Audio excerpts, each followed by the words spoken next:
टाकला नैन मटक कक्का इला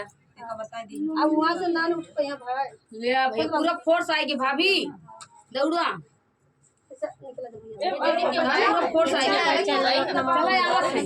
मैं शशि तिवारी अवधि ऑफिशियल के चैनल पर आप सभी का स्वागत है। ये सुंदर सा गीत सुना रहे रहैया है जब रह जाए तब नहीं भगाओ तुम्हें सबके पास अरे बहुत टाइम लगा बहुत बड़े आओ रही कर दे वरना